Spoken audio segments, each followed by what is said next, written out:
pengawasan begitu ya terhadap persaingan usaha seperti apa sih Pak? Kemudian level pertumbuhan begitu ya industri atau bisnis dari yang UMKM naik kelas yang besar bisa ekspansi sejauh ini yang diperhatikan oleh KPPU seperti apa? Ya, kalau kita berbicara pertumbuhan ekonomi dalam konteks Indonesia, kita tentu harus melihat dalam kepentingan pemerintah ya. Pemerintah administrasi Prabowo Gibran ini kan sudah menetapkan target pertumbuhan ekonominya 8%. 8% itu artinya nanti di tahun 2029 itu akan tercapai pertumbuhan ekonomi 8% yang diharapkan. Nah, dalam konteks KPPU tentu seperti apa persaingan usaha sehingga kemudian pertumbuhan ekonomi target 8% ini terpenuhi. Kalau kita melihat hasil dari kajian salah satu guru besar di Unpad Pajajaran, Profesor Maman itu mengatakan bahwa artinya ditemukan ada korelasi positif antara persaingan usaha itu dengan pertumbuhan ekonomi. Artinya kalau misalnya persaingan usaha ini baik, pasti akan berpengaruh positif terhadap pertumbuhan ekonomi. Nah, seperti apa kemudian yang dilakukan oleh KPPU? KPPU mengukurnya itu berdasarkan yang tadi sudah saya sebut di awal terkait dengan indeks persaingan usaha. Di dalam Perpres RPJMN itu ada diatur terkait dengan masalah indeks persaingan usaha itu targetnya, poinnya atau skornya itu 6 dari skala 7. 6 dari skala 7. Betul, kalau 6 dari skala 7 itu maka akan terpenuhi target pertumbuhan 8%. Tapi kalau hitungan kita itu 6,33 sebenarnya. Kalau poinnya atau skornya itu 6,33 dari skala 7 itu akan terpenuhi pertumbuhan 8%. Itu yang kemudian KPPU akan mencoba untuk dalam konteks KPPU ya akan membuat dunia atau iklim persaingan usaha ini menjadi sehat sehingga indeksnya itu naik sehingga target pertumbuhan 8% tercapai. Saat ini tahun 2024 itu skornya masih 4,95.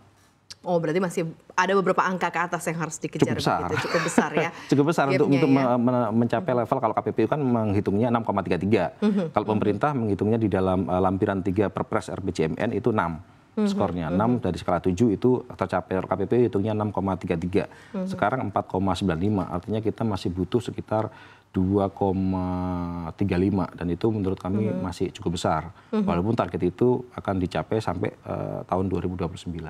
Jadi itu target menuju ke 2029. Menuju 2029. Apa yang di-push? Apa yang kemudian lebih digiatkan lagi untuk mencapai dan mendorong juga target ke 8% ini Pak Haru? Ya, tadi kan sudah disinggung ya pertemuan dengan Pak Luhut, Ketua Dewan Ekonomi Nasional. Itu harapannya memang kita menginginkan supaya pemerintah ini memberikan intervensi atau bukan melakukan intervensi kebijakan supaya pasar ini menjadi sehat. Nah, intervensi kebijakan yang dilakukan oleh pemerintah itu KPPU melihat ada beberapa sektor yang KPPU memberikan saran supaya apa? Supaya sektor tersebut menjadi sehat. Salah satu contoh misalnya di sektor energi dan migas. Itu KPPU melihat kalau misalnya pemerintah itu menggunakan jar gas kota untuk distribusi gas, itu nilai penghematan untuk efisiensinya itu sampai angka 500 triliun.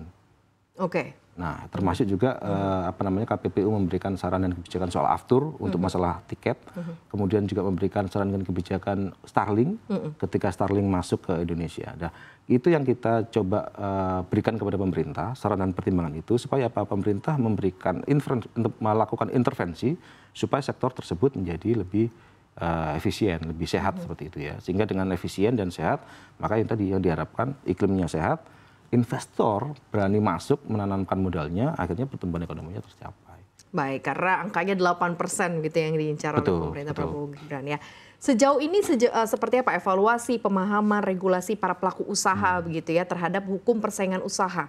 Apakah cukup informasi dengan baik atau teredukasi dengan baik, dan sebenarnya kalau kita lihat dari sisi aspek nih Pak Haru, apa yang sebenarnya perlu dipahami oleh para pelaku usaha terkait poin-poin yang rentan dilanggar dalam persaingan usaha? Ya, ini sebenarnya bukan hanya dari sisi pelaku usaha sebenarnya, termasuk juga pemerintah, ini pemerintah pusat ataupun daerah, itu banyak sekali kegiatan usaha atau kebijakan peraturan yang itu justru melanggar prinsip persaingan usaha yang sehat. Ini lebih pada faktor ketidaktahuan sebenarnya yang kita amati ya ketika kita menangani suatu kasus atau melakukan kajian industri, itu lebih pada ketidaktahuan bahwa yang dilakukan ini ternyata melanggar persaingan usaha.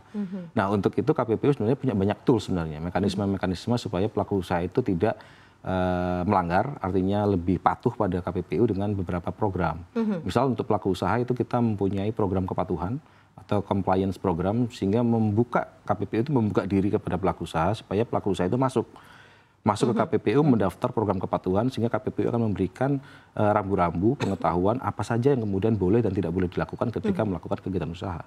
Termasuk juga pemerintah, nanti kami sampaikan bahwa ada potensi kebijakan atau peraturan yang dikeluarkan yang terkait dengan kegiatan ekonomi, bisnis dan persaingan itu punya potensi melanggar persaingan. Nah, KPPU mempunyai yang namanya tools daftar kebijakan persaingan usaha. Itu adalah suatu mekanisme checklist sehingga ketika pemerintah mau mengeluarkan atau peraturannya sudah keluar itu dievaluasi. Apakah peraturan itu sudah memenuhi checklist di daftar periksa persaingan usaha yang sehat itu atau tidak. Sehingga dengan demikian ini dua sisi nih Mbak. Jadi bukan hanya pelaku usaha yang kita minta mereka comply terhadap regulasi persaingan usaha, termasuk juga pemerintah ketika akan mengeluarkan regulasi, itu regulasinya yang benar-benar tidak melanggar prinsip persaingan usaha yang sehat. Oh, berarti sebenarnya diperlukan juga regulasi atau pembenahan dari sisi regulasi per industri mungkin ya Pak? Pasti seperti itu.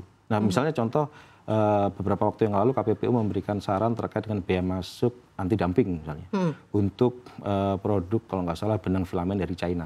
Itu KPPU memberikan saran kepada Kementerian Perdagangan untuk biaya masuk anti dumping benang filamen China dan alhamdulillah diapresiasi positif oleh Kementerian Perdagangan maupun Kadin. Itu salah satu aspek yang peran KPPU ya, artinya terkait dengan biaya masuk anti dumping juga dikonsultasikan ke KPPU. Oke, kalau sejauh ini tantangannya apa sih khususnya dalam pengawasan persaingan usaha di saat ini ya, di era saat ini, kemudian era yang cukup masif. Pertumbuhan juga para penggiat usahanya juga cukup masif, apalagi era digital begitu ya. Ini seperti apa dari KPPU melihatnya tantangannya? Ya, era digital kalau kita berbicara bisnis itu kan ngomong soal era ekonomi digital ya. Sebenarnya era ekonomi digital itu bukan masalah di Indonesia sebenarnya. Ini masalah di seluruh negara di dunia sebenarnya. Otoritas persaingan usaha di dunia juga mencoba untuk mengejar dan adaptasi ya terkait dengan perkembangan ekonomi digital yang sudah sangat luar biasa.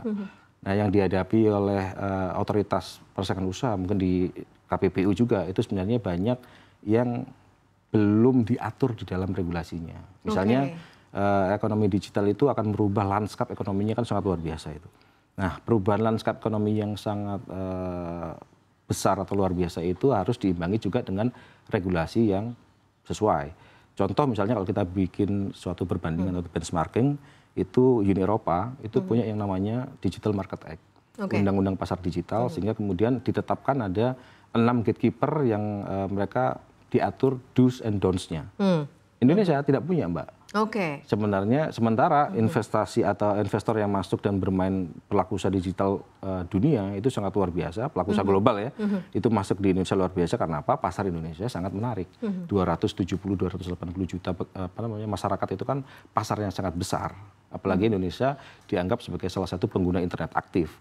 Sehingga ini pasar yang cukup menggiurkan, tapi sayangnya pemerintah belum punya atau Indonesia belum punya yang namanya undang-undang pasar digital.